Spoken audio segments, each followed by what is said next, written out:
सालार वापस अपने घर आ जाता है और महापारा को अपना वादा याद दिलाता है कि मैंने अपना वादा पूरा कर दिया है, लेकिन तुम भी मेरा फ़ैसला सुन लो। मुझे तुमसे मोहब्बत हो गई है, लेकिन ये ज़रूरी नहीं कि तुम भी मुझसे मोहब्बत करो। अगर मैं शादी करूँगा तो तुमसे ही करूँगा। तुम अपने CSS इम्तिहान की तैयारी करती रहो, अभी मैं तुमसे इस मौजू पर कोई बात नहीं करूँगा।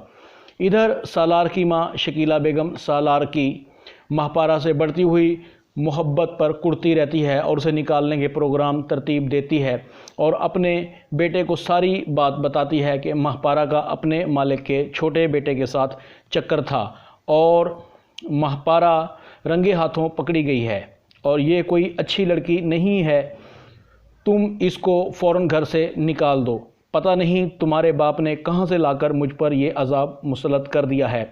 इधर सालार माँ से कहता है कि अम्मी, महापारा के बारे में मुझसे कुछ नहीं कहना और मुझे इसके माल से कुछ भी लेना देना नहीं है। महापारा मेरी मंगेतर है और आपके लिए इतना ही काफ़ी है कि ये आपकी होने वाली बहू है। अगर मेरी शादी महापारा से ना हुई तो मैं किसी भी लड़की से शादी नहीं करूँगा। इस बात पर शकीला बेगम हैरानगी से सालार को देखती है। सालार जाने लगता है और शकीला बेगम सालार को पीछे से आवाज़ें देती है। इतने में शकीला बेगम का सामना महापारा से हो जाता है। उसे कहती है कि कल मोही, तू यहाँ से क्यों नहीं चली जाती। शकीला बेगम बहुत गुस्से में होती है। आज की वीडियो आखिरकार सुहेल महापारा के घर तक पहुंच गया और दादी को कहता है कि मुझे तुम्हारी और महापारा की मौत का सुनकर बहुत अफसोस हुआ था। मैंने बहुत कोशिश की कि तुम्हें महफूज जगह पर रखूं। मैं तुम्हें ज़िंदा देखकर बहुत खुश हूं। दादी, मुझे महापारा से मोहब्बत हो गई है और मैं महापारा को नहीं छोड़ सकता। महापारा को मुझे दे दो। महापारा मेरे साथ रहेगी तो ऐश करेगी और यूं आपको दर बदर की ठोकरें भी इस बुढ़ापे में नहीं खानी पड़ेंगी। दादी गुस्से से सुहेल को कहती है कि तुम यहाँ से निकल जाओ। मैं तुम्हारे जैसे बदजात की शक्ल भी नहीं देखना चाहती। तुमने महापारा और मेरी ज़िंदगी को जहन्नम बना दिया है और तुम्हारी वजह से ही रहमत भी मर चुका है। तुम जालिम हो, सफाक हो। तुमने मेरी बच्ची पर बहुत जुल्म किया है। तुमको अल्लाह पूछेगा, तुम्हें खुदा गरत करे। सुहेल गुस्से में आता है और कहता है, बुढ़िया तुम अपनी ज़ुबान बंद करो। मैं देखता हूँ कि तुम इस महल्ले में कैसे रहती हो। और दोनों दादी और पोती को गन पॉइंट पर सुहेल धमकाता है। इधर राइद भी महापारा की तलाश में इसी महल्ले में दाखिल हो जाता है और महापारा का पता मालूम करने की कोशिश करता है, लेकिन अचानक राइद की नज़र सुहेल की गाड़ी पर पड़ती है। राइद के जहन में ख्याल आता है कि सुहेल भैया इस गंदे से इलाके में क्या लेने आए हैं और चौंक जाता है। राइद का माथा ठनकता है कि कहीं सुहेल भी तो महापारा की तलाश नहीं कर रहा। इस सारी सिचुएशन पर राइद को शक गुजरता है कि कहीं महापारा की बर्बादी में सुहेल भैया और भाभी दोनों ही तो मुलविस नहीं हैं। राइद सोचता है कि सुहेल भैया ऐसा क्यों करेंगे, वो तो महापारा को बहन समझते हैं। फ़ौरन ही राइद को ख्याल आता है कि सुहेल भैया ने हार महापारा को बचाने के लिए दिया था या फंसाने के लिए। राइद एक बार फिर परेशान हो जाता है और किसी सोच में गुम हो जाता है।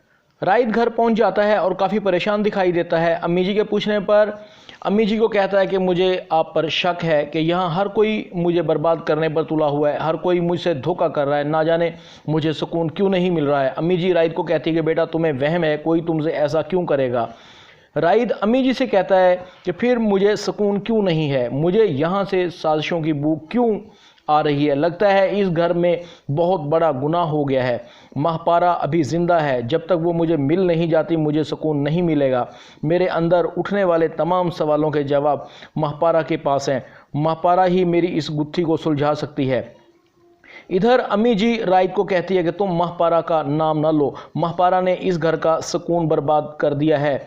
हमने उसे बेटी बनाया हुआ था और उसने बेटी का हमें क्या सिला दिया, उससे भी खुदा पूछेगा कि उसने हमारी रात और दिन की नींद क्यों बर्बाद की। राइद अपनी माँ पर भड़क उठता है और कहता है कि अम्मी जी, अगर महापारा की बर्बादी में हमारे घर से कोई शरीक हुआ तो मैं उसको ज़िंदा नहीं छोड़ूंगा। इतने में सुहेल घर आ जाते हैं और परेशानी की वजह पूछते हैं।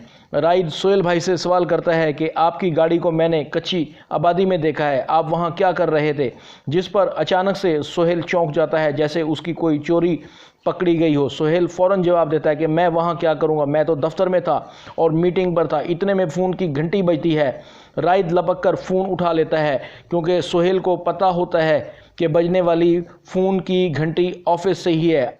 राइद घर पहुंच जाता है और काफ़ी परेशान दिखाई देता है। अम्मी जी के पूछने पर अम्मी जी को कहता है कि मुझे आप पर शक है कि यहाँ हर कोई मुझे बर्बाद करने पर तुला हुआ है, हर कोई मुझसे धोखा कर रहा है, ना जाने मुझे सुकून क्यों नहीं मिल रहा है। अम्मी जी राइद को कहती है कि बेटा तुम्हें वहम है, कोई तुमसे ऐसा क्यों करेगा। राइद अम्मी जी से कहता है कि फिर मुझे सुकून क्यों नहीं है, मुझे यहाँ से साजिशों की बू क्यों आ रही है, लगता है इस घर में बहुत बड़ा गुनाह हो गया है। महपारा अभी ज़िंदा है, जब तक वो मुझे मिल नहीं जाती मुझे सुकून नहीं मिलेगा। मेरे अंदर उठने वाले तमाम सवालों के जवाब महपारा के पास हैं। महपारा ही मेरी इस गुत्थी को सुलझा सकती है। इधर अम्मी जी राइद को कहती है कि तुम महपारा का नाम न लो, महपारा ने इस घर का सुकून बर्बाद कर दिया है। हमने उसे बेटी बनाया हुआ था और उसने बेटी का हमें क्या सिला दिया, उससे भी खुदा पूछेगा कि उसने हमारी रात और दिन की नींद क्यों बर्बाद की। राइद अपनी माँ पर भड़क उठता है और कहता है कि अम्मी जी अगर महपारा की बर्बादी में हमारे घर से कोई शरीक हुआ तो मैं उसको ज़िंदा नहीं छोड़ूंगा। इतने में सोहेल घर आ जाते हैं और परेशानी की वजह पूछते हैं। राइद सोहेल भाई से सवाल करता है कि आपकी गाड़ी को मैंने कच्ची आबादी में देखा है, आप वहाँ क्या कर रहे थे।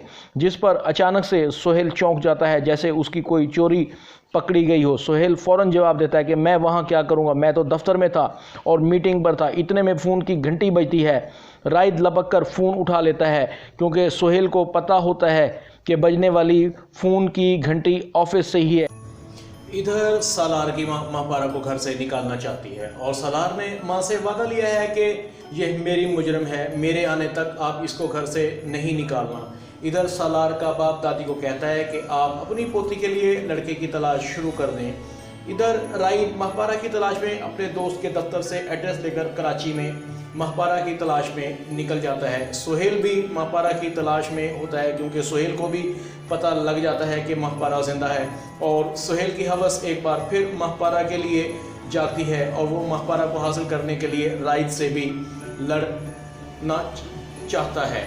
आखिरकार सोहेल को पता लग जाता है कि महपारा अपने रिश्तेदारों के पास रह रही है। ये बात उसे मुलाजिम शकूर बताता है और कहता है कि मुझे हाजिरा बीबी ने रोका था, मैं आपसे बहुत शर्मिंदा हूँ, मुझे नौकरी से मत निकालें, आप जो कहेंगे वो करने के लिए तैयार हूँ। जिस पर सोहेल शकूर को दफ़ा होने का कहता है।